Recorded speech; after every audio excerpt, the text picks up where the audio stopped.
Hello everyone, welcome to my channel. আজি মই আপোনালোকৰ আগত কেইটামান আসাম জিকেৰ ওপৰত কুৱেশ্যন লৈ আনিছোঁ।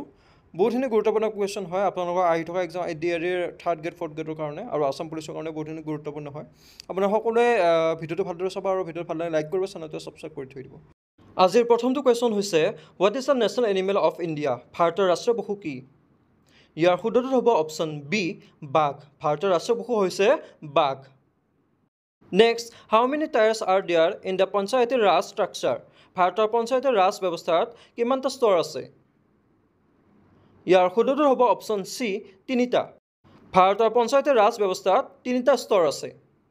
ইয়াৰ লগতে তিনিটা স্তৰ হৈছে গ্ৰাম পঞ্চায়ত, জিলা পৰিষদ আৰু পঞ্চায়ত সমিতি। এই তিনিটা স্তৰ আপোনাৰ সকলোৱে মনত ৰাখিব। Next, which state shares the shortest boundary with Assam? কোনখন ৰাজ্যই অসমৰ সৈতে আটাইতকৈ চুটি সীমা ভাগ বতৰা কৰে?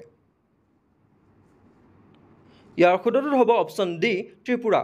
ত্ৰিপুৰা ৰাজ্যই অসমৰ সৈতে আটাইতকৈ চুটি সীমা ভাগ বতৰা কৰে। Next, which state shares the longest boundary with Assam? এইবাৰ আহিল লংগেষ্ট বাউণ্ডেৰী, তেতিয়া আছে শ্বৰ্টেষ্ট, এইবাৰ আহিল লংগেষ্ট বাউণ্ডেৰী। কোনখন ৰাজ্যই অসমৰ সৈতে আটাইতকৈ দীঘল সীমা ভাগ বতৰা কৰে? ইয়াৰ শুদ্ধটো হ'ব অপশ্যন ডি মেঘালয়। মেঘালয় ৰাজ্য অসমৰ সৈতে আটাইতকৈ দীঘল সীমা ভাগ বতৰা কৰে। Next, when did the Simon Commission arrive in India? Simon commission ভাৰতলৈ কেতিয়া আহিছিল? ইয়াৰ শুদ্ধটো হ'ব অপশ্যন এ 1928 চনত। চাইমন কমিশ্যন ভাৰতলৈ কেতিয়া আহিছিল? 1928 চনত আহিছিল। Next, the seventh schedule of Indian constitution is related to ডেছ। ভাৰতীয় সংবিধানৰ সপ্তম অনুসূচী কিহৰ সৈতে সম্পৰ্কিত? ইয়াৰ শুদ্ধটো হ'ব অপশ্যন বি ক্ষমতাৰ বিভাজন। ভাৰতীয় সংবিধানৰ সপ্তম অনুসূচী ক্ষমতাৰ বিভাজনৰ সৈতে সম্পৰ্কিত। Next, in India the postage term was introduced during the reign of which governor general? ভাৰতত কোনজন গভৰ্ণৰ জেনেৰেলৰ শাসনকালত ডাক টিকট প্ৰৱৰ্তন কৰা হৈছিল? কোনটো গভৰ্ণৰ জেনেৰেলৰ শাসনকালত ডাক টিকট প্ৰৱৰ্তন কৰা হৈছিল? কোনটো আছিলে? ইয়াৰ শুদ্ধটো হ'ব option C Lord Dalhousie. Next, Dimapur is situated on the bank of which river? Dimapur কোনখন নদীৰ পাৰত অৱস্থিত? ইয়াৰ শুদ্ধটো হ'ব অপশ্যন এ ধনশিৰি। ধনশিৰি নদীৰ পাৰত ডিমাপুৰ অৱস্থিত আছে। In which Indian state is the silent valley national park located? ভাৰতৰ কোনখন ৰাজ্যত চাইলেণ্ট ভেলী ৰাষ্ট্ৰীয় উদ্যান অৱস্থিত? ইয়াৰ শুদ্ধটো হ'ব অপশ্যন এ কেৰালা। ভাৰতৰ কেৰালা ৰাজ্যত চাইলেণ্ট ভেলী ৰাষ্ট্ৰীয় উদ্যান অৱস্থিত। Next, who among the following person has written the book Hind Swaraj? নিম্নলিখিত ব্যক্তিসকলৰ কোনে হিন্দ স্বৰাজ কিতাপখন লিখিছিল? ইয়াৰ শুদ্ধটো হ'ব অপশ্যন বি মহাত্মা গান্ধী। মহাত্মা গান্ধীয়ে হিন্দ স্বৰাজ কিতাপখন লিখিছিল। Next, Balwant Roy Mehta committee is related to? Balwant ৰায় মেহতা সমিতিৰ সৈতে সম্পৰ্কিত। ইয়াৰ শুদ্ধটো হ'ব অপশ্যন এ পঞ্চায়তী ৰাজ। বালৱন্ত ৰায় মেহতা সমিতি পঞ্চায়তী ৰাজৰ সৈতে সম্পৰ্কিত। Next, Kharchi Puja is celebrated in which state of India? Kharchi Puja ভাৰতৰ কোনখন ৰাজ্যত উদযাপন কৰা হয়? ইয়াৰ শুদ্ধটো হ'ব অপশ্যন চি ত্ৰিপুৰা। ত্ৰিপুৰা ৰাজ্যত খাৰ্চী পূজা উদযাপন কৰা হয়। Next, which district was famous for ivory carving in Assam? কোনখন জিলা অসমৰ হাতী দাঁত খোদিত কৰাৰ বাবে বিখ্যাত আছিল?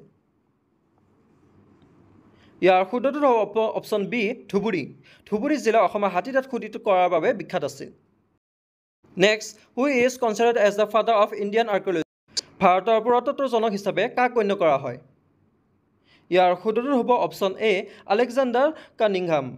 আলেকজাণ্ডাৰ কানিংহামে ভাৰতৰ পুৰাতত্বৰ জনক হিচাপে গণ্য কৰা হয়। Next, deficiency of vitamin D results in? Vitamin ডিৰ অভাৱৰ ফলত কি ৰোগ হয়? ইয়াৰ শুদ্ধটো হ'ব অপশ্যন বি ৰিকেট। ভিটামিন ডিৰ অভাৱৰ ফলত ৰিকেটছ ৰোগ হয়। Where is the national sugar institute located? ৰাষ্ট্ৰীয় চেনী প্ৰতিষ্ঠান ক'ত অৱস্থিত? ইয়াৰ শুদ্ধটো হ'ব অপশ্যন এ কানপুৰ। ৰাষ্ট্ৰীয় চেনী প্ৰতিষ্ঠান কানপুৰত অৱস্থিত। Next, part 4 of the Indian constitution deals with? ভাৰতীয় সংবিধানৰ চতুৰ্থ অংশ কিহৰ সৈতে সম্পৰ্কিত? ইয়াৰ শুদ্ধটো হ'ব option A directive principles of state policy. ভাৰতীয় সংবিধানৰ চতুৰ্থ অংশ ডাইৰেক্টিভ প্ৰিন্সিপালছ অফ ষ্টেট পলিচিৰ সৈতে সম্পৰ্কিত। Next, the terracotta industry of Assam is located in? অসমৰ মৃৎশিল্পৰ উদ্যোগ ক'ত অৱস্থিত ইয়াৰ শুদ্ধটো হ'ব অপশ্যন বি ধুবুৰী অসমৰ মৃৎশিল্পৰ উদ্যোগ ধুবুৰীত অৱস্থিত next which of the following is the oldest পুৰাণ নিম্নলিখিত কোনটো আটাইতকৈ পুৰণি পুৰাণ ইয়াৰ শুদ্ধটো হ'ব অপশ্যন এ মৃৎশ পুৰাণ